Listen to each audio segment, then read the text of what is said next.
Sir please sir 2 minute बस please आप sir please sir 1 minute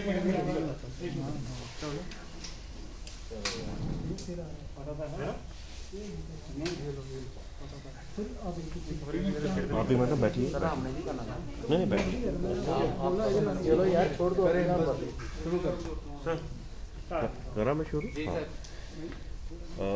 I thank you all for having joined us for this brief press conference, and that too on a very short notice. You must have witnessed that there have been some rounds of talks already at various levels with the employees of the Power Development Department who have gone on an indefinite strike. And just few hours back also we were there discussing the issues over with them. The press conference actually is to highlight certain points. I would just like to mention that the power sector reforms, they are inevitable.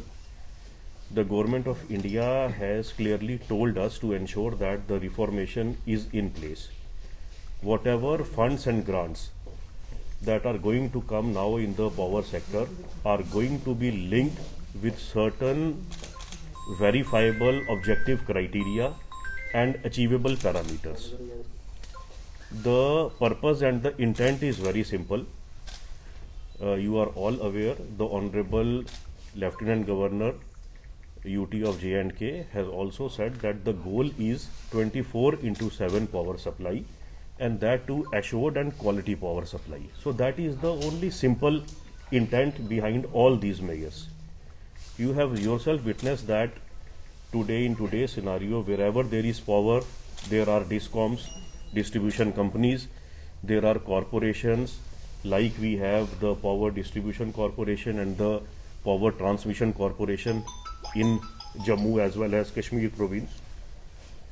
We are supposed to move ahead towards a more accountable system, and we are not supposed to go back into ages.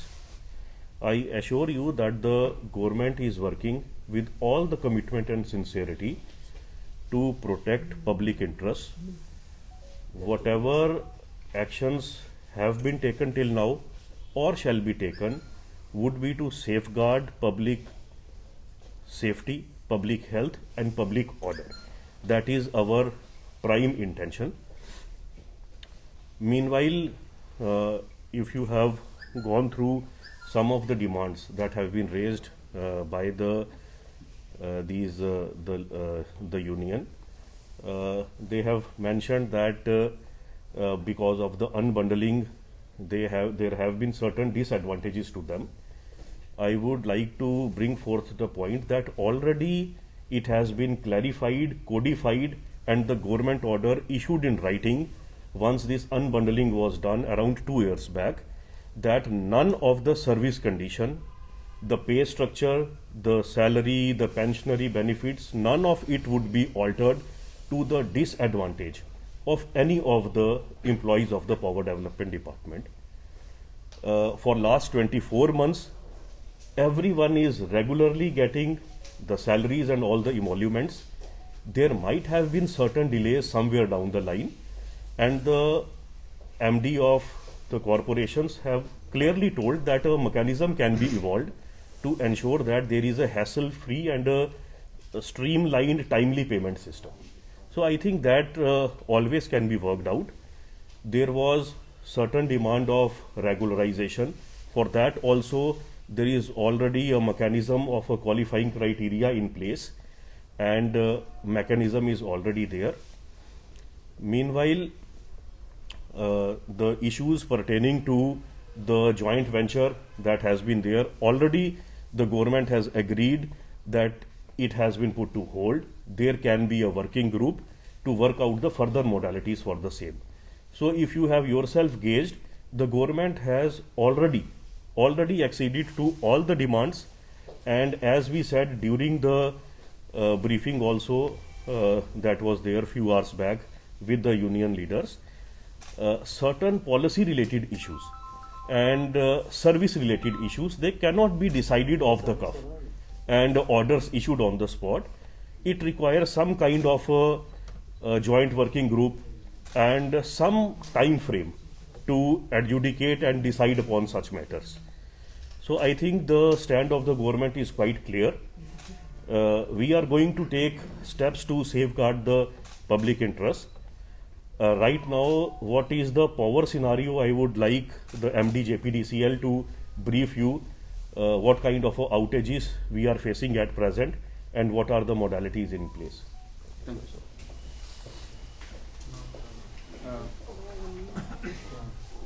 Regarding the power scenario in the Jammu province, the 10 districts which are covered in Jammu province. हाँ जी, जो Jammu province है जिसमें 10 जिले आते हैं, इसके अंदर हमारे पास जो ट्रांसमिशन लेवल पर 136 फीडर हैं 33 किलोवोल्ट कैपेसिटी के। ये जो 136 फीडर हैं, they are under the domain of Jammu Kashmir power transmission company limited. इसके अलावा डिस्ट्रीब्यूशन एंड पे हमारे प्रोविंस में 1096 फीडर हैं 11 kV कैपेसिटी। ये जो 1096 फीडर हैं, ये हमारी डिस्ट्रीब्यूशन कंपनी के अंडर आते हैं। फीडर के अंदर आगे मतलब एक फीडर लगभग 25 से 40 किलोमीटर की लेंथ का एवरेज होता है, और सारे जो डिस्ट्रीब्यूशन ट्रांसफार्मर है उससे कनेक्ट होकर आगे बिजली देते हैं। जो मैंने 136 ट्रांसमिशन फीडर की बात करी, हमारा पहला ऑब्जेक्टिव था उसको ठीक करना ताकि बिजली रिसीविंग स्टेशन तक पहुंचे आगे डिस्ट्रीब्यूट करने के लिए। तो मैं बताना चाहूँगा 136 में से 50 फीडर हमारे जम्मू एंड आसपास के जो एरिया हैं वो 12 स्टेशन के थ्रू चलते हैं। इन 12 स्टेशन के अंदर अभी की स्थिति में 2 ही फीडर, अभी 2 के अलावा बाकी सारे फीडर हमने अप कर दिए। हमारी जो टीम थी, हमारे चेयरमैन साहब, हम और हमारे कुछ हमारे साथ लोग थे, हमने मिलके सारे फीडर अप कर दिए। 2 फीडर ऐसे हैं जिसमें एक में टीम गई है, बर्न का फीडर जो है, और एक बिश्ना में है जो शहर को केटर करता है, वो भी डाउन है। वो उम्मीद ये है कि कल 12 बजे तक वो भी बन जाएगा। इससे कम से कम हमारे पास पीछे से पावर आना सुनिश्चित हो जाएगा। इसके आगे जो डिस्ट्रीब्यूशन होता है, हमें ये बिजली जो आई हमारे पास, इसको हमने आगे डिस्ट्रीब्यूट करना है, वो 1096 फीडर है। उसके अंदर हमने वो हमारे पास 366 स्टेशन हैं जहाँ से ये 1096 फीडर निकलते हैं। ये 10 जिलों में स्प्रेड आउट है। इसके अंदर हमने, हमारे चेयरमैन साहब भी यहाँ पे उपस्थित हैं, मिस्टर जगमोहन शर्मा, हमने यहाँ पे बैठ के स्ट्रेटेजी बनाई है कि इसके अंदर हमने प्रायोरिटी 1, प्रायोरिटी 2 और प्रायोरिटी 3 के फीडर आइडेंटिफाई किए। प्रायोरिटी 1 में जो हमें एकदम तुरंत ठीक करवाने हैं, ऐसे 50 हमारी लोकेशंस हैं। उसके बाद 35 और 35, इन 50 लोकेशंस में हमने टीम्स भेजी हैं, टेक्नीशियंस को हमने ट्रेन करके, इसमें हमने आर्मी से भी रिप्रेजेंटेशन किया है हेल्प, इसमें टीम्स भेजी है, और ये हमारी उम्मीद है कि भी अगले कल शाम तक हम इसमें कुछ प्रोग्रेस दिखा पाएंगे। अगर आप ओवरऑल सिनेरियो की बात करते हैं तो इसके अंदर जहाँ पर हमारा लोड 1100 मेगावाट होना चाहिए पूरे प्रोविंस में, तो अभी 600 मेगावाट पे चल रहा है, लगभग 55% क्षमता पर चल रहा है। यानी कि हम ये मान सकते हैं कि लगभग 45% सिस्टम जो है अभी डाउन। हमारा प्रयास है कि पहले जो ट्रांसमिशन, जैसे मैंने बताया, ट्रांसमिशन को पहले हम सही करें। तो मैं मतलब बताना चाहूँगा कि शहर में काफ़ी हद तक वो ठीक हो गया, और इसके बाद हमारा सेकंड है, इससे हमारी टीम्स ओवरनाइट भी काम करेंगी, क्योंकि अब जो डिस्ट्रीब्यूशन सिस्टम है उसके ऊपर हम मेहनत करके और आर्मी की और अदर एजेंसीज की हेल्प लेकर उसको भी हम रिस्टोर करें। जी, यहाँ एक क्वेश्चन आता है कि आप कह रहे हैं कि हम उनको रेस्टोर करेंगे जो हमारे ट्रांसमिशन हैं। बड़ी बात इसमें यह है कि जो आपको आउटसाइड लाइनें लगी हुई हैं, उनको आर्मी कैसे रेस्टोर करेगी? Sir, I spoke to army officials on ground. They said that we won't be able to restore them. We can only operate them. This is on ground reality. आप इसमें add करें। देखिए, army is not only restoring, please. हमारी एक joint teams बन रही हैं। हमारे पास एक टेक्निकल ग्रुप भी है, ठीक है, जो हमने वेरियस अपने जैसे कंपनीज के थ्रू जो हमारे साथ काम कर रहे हैं, स्पेशली REC-PDCL जो गवर्नमेंट ऑफ इंडिया की कंपनी है, power grid corporation of India, इनके टेक्निकल वर्कर्स भी हैं, वो हमारे साथ इसमें इन्वॉल्व है। उनको हमने मास्टर ट्रेनर्स भी बनाए हैं, वो हमारे जो आर्मी के टेक्निकल लोग हैं उनको ट्रेन भी करेगी और वो खुद भी जो है रिस्टोरेशन में हेल्प करेगी। ऐसे ऐसे 5-5, 4-4 लोगों के टेक्निकल दल बनाए गए हैं और उनके साथ आर्मी स्क्वाड भी रहेगा और वो जो वेरियस साइट्स है क्रिटिकलिटी के हिसाब से वहाँ पर जाकर जो संधारण का काम है, मेंटेनेंस और रिपेयर का काम है, उसको इम्प्लीमेंट करेगा। क्या एक बात मैं कहना चाहता हूँ, ये जो स्ट्राइकिंग एम्प्लॉयज़ है इनके साथ 2-3 राउंड वार्ता हुई है, 2 बार MD साहब ने बातचीत की है और आज शाम हमारी बातचीत हुई। आप में से कुछ लोग उस मौके पे मौजूद भी थे। जो उनकी जो ग्रीवेंसेस हैं उनको पॉइंट वाइज रिड्रेस किया गया, जो कि MD साहब ने उस वक्त वहाँ पे मौके पे बताया। कुछ इमीडिएटली रिड्रेस हो गए हैं, कुछ रिड्रेस एक प्रोसीजर के तहत होंगे जो कि हो जाएंगे।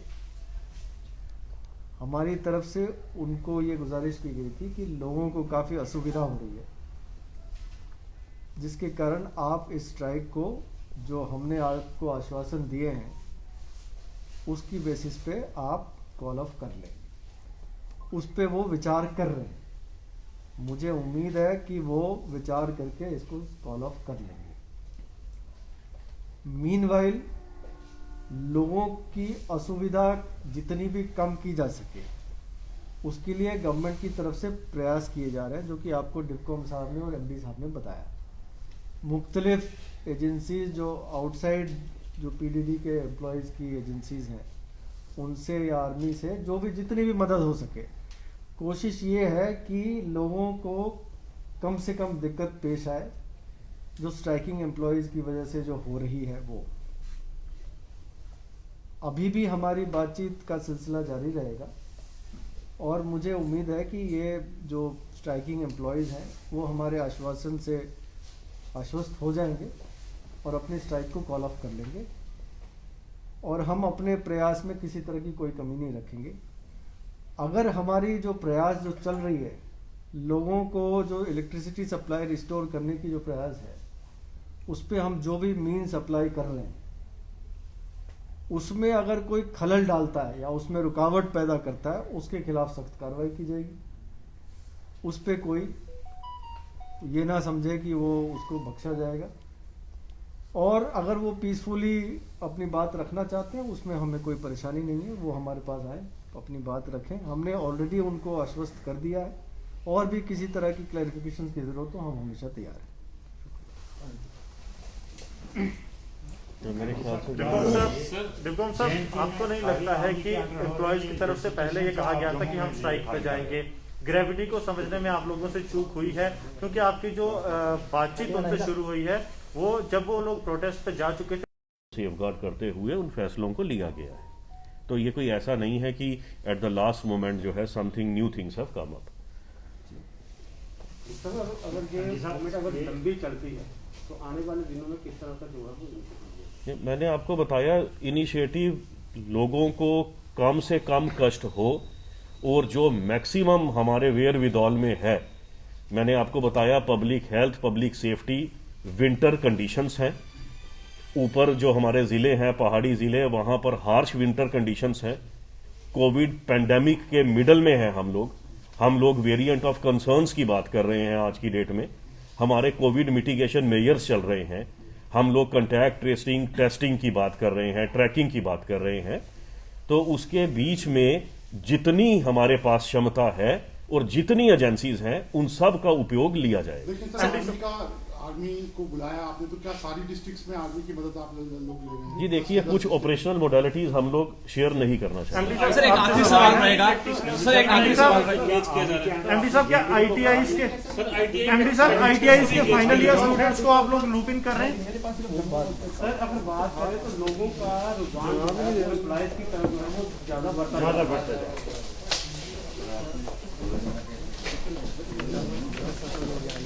जानकारी के लिए देखते रहिए आप।